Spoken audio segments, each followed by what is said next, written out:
Is this sweet? I can't tell.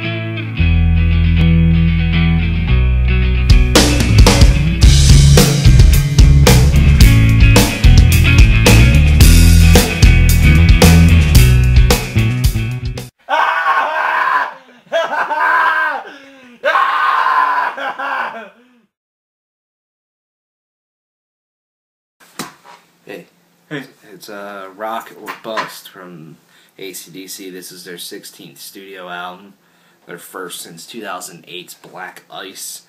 And yeah, I mean, if you don't know AC/DC, then what are you doing with yourself? You gotta at least know who AC/DC is. If you listen to any kind of music, yeah. It's kind of like you have to know who the Beatles are. And I think next up in the list is AC/DC. Yeah, maybe Led Zeppelin. And Led Zeppelin's up there too. But yeah.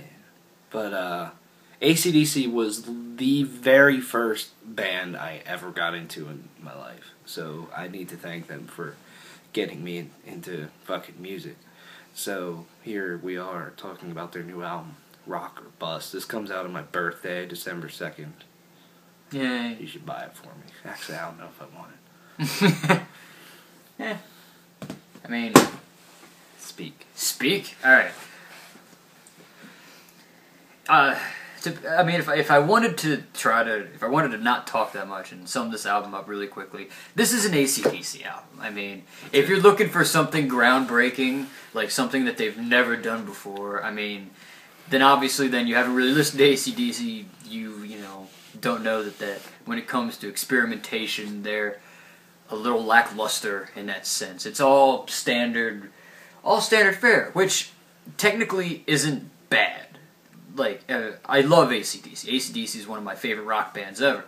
And the fact that, you know, this album is very AC/DC makes me very happy that, you know, it's not completely different. You know, it has the same kind of guitar, you know, guitar riffs all over the place, the same kind of vocals, the drums are still simple as ever, like, everything is still the same.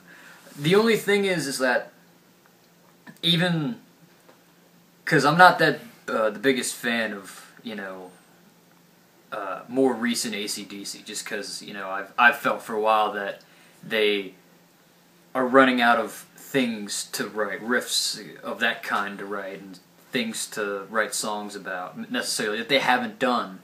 And this album kind of falls prey to that, and the fact that, besides maybe Play Ball, which the only reason I really know that song is because, you know, that's all over the radio, like 98 Rock and 105.7, like, none of the other songs really stick out too much on that album. I mean, on this album, the only songs that really stick out is, like, Hard Times and,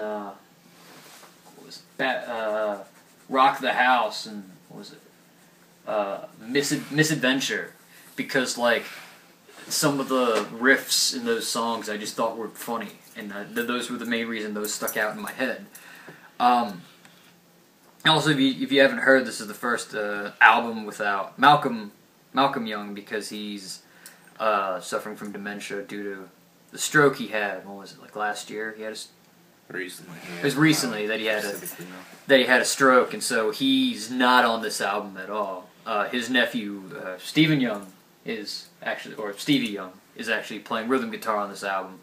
And I mean, technically, which is, it doesn't surprise me for how long this band has been doing what they do, if you were to tell me that Malcolm Young did play on this album, I'd probably believe you, because, I mean, it's still, nothing sounds, again, terribly different.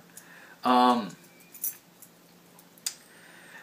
mean, yeah, you know, let's see, let's break it apart. Let's break it down, man. It's not the weekly breakdown yet, but...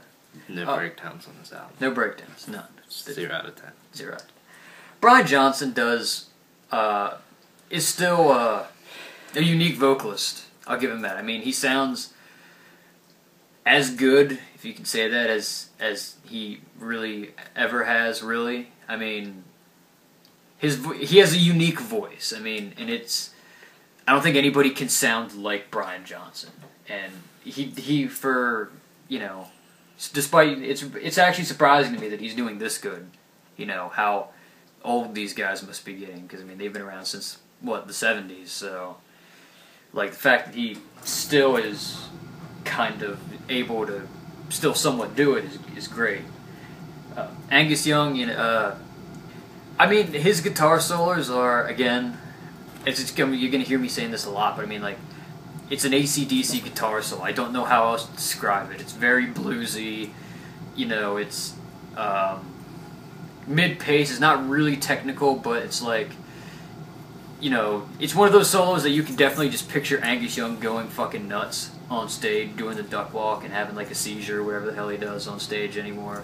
Like, just going nuts, and it's just, again, standard fare. And then drum-wise, with Phil Rudd, who, despite his, he was on this album even despite his, his recent problems, which, shouldn't have affected, the recording of this album at all, because it's really recent. The drums are simple AC/DC drums. I mean, Phil Rudd, in my eyes, is not going to win any Drummer of the Year award. Now, the drums work perfectly for all the songs. For what the songs that AC/DC usually writes, and the songs on this album, they don't have to be super complicated. They fit. But it's like, sometimes, even with old AC/DC, I just wish there was a little bit more flair, drum-wise, instead of just a simple,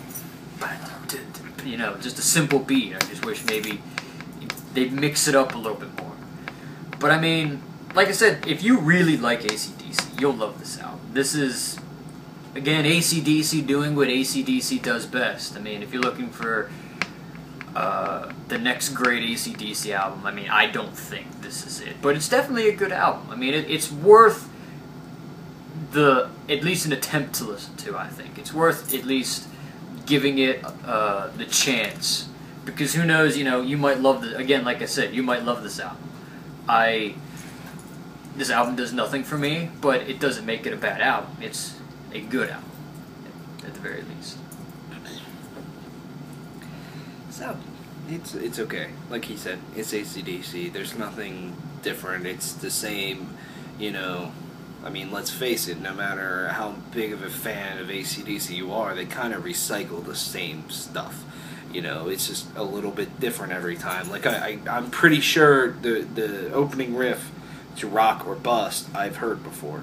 But some of them are pretty fucking awesome. A lot of these riffs have that AC/DC groove behind it almost, where, it's just kind of a little more up-paced 4/4 beat, and it's just some very simple chords going on.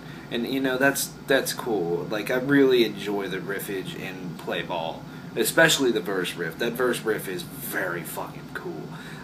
So, I mean, guitar-wise, it's AC/DC. I mean, even the solos, some of the solos are not the greatest thing, where they could have been, in my opinion, a little bit more inventive. But, I mean, Angus Young has written some of the, most memorable solos of all time. So I'm not knocking him, I'm just saying they could have been a little bit better. They're AC/DC solos. This is Angus Young's style for sure. I mean, it's cool to hear AC/DC making new music, but to me this album comes off as just a little bit, like, unnecessary. Like, why? Like, I just don't see... AC/DC has had such a fantastic career, and they've written great song after song and album after album after album earlier in their career. It's just... they don't need to make new music. They don't need to prove themselves to anybody. I don't think they are with this. I think this is more of a cash grab, in my opinion. But, I mean, that's cool. I think that this band could literally just not do anything and be perfectly fine. Because their albums still sell fucking like crazy. But, I mean, the songwriting is good. I mean, AC/DC can really pull off some good fucking hooks still, such as Play Ball or fucking, what is it, Rock the Blues Away. That's a cool song, and there's some really decent jams on here, but none of them come across to me as the most memorable AC/DC songs. There's albums like The Razor's Edge, which to me, as a whole, is a very solid album. I feel, after Back in Black, that AC/DC's albums, as a whole, have been kind of hit or miss. you know, this one's really good, this one's okay. None of them are bad, but it's just my opinion. And I feel, you know, this album to me isn't as good as Black Ice. Black Ice was pretty cool, and it doesn't. And as good as Play Ball is as the lead single, it's not as good as Rock and Roll Train. I mean, Rock and Roll Train fucking jams. And I mean, I do enjoy AC/DC just jamming on this album, and that's what they do. It's just, yeah, I just think a lot of the songs are just a little bit forgettable in my eyes. But I mean, the guitar, like I said, it's AC/DC. I think the production is really fucking good on this album. I mean, it's a big band, big budget production, which is cool, but it's mixed really, really well. And you know, Brian Johnson, I think, sounds pretty solid for, you know, as old as he's getting, and you know, as much as he's been belting it since the fucking 80s, he still sounds like Brian Johnson. And I mean, he has one of the most unique and cool voices in rock and roll. I mean, it's just, when you hear his voice, you're just like, yes, and you just want to go put on some really tight fucking jeans and, you know, fucking rock out.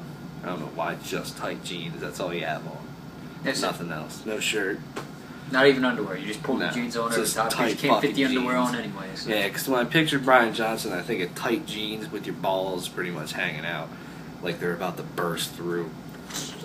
Yeah, but I mean, this is an alright album. I mean, it's not the greatest thing in the world. It's not going to win Album of the Year by any means.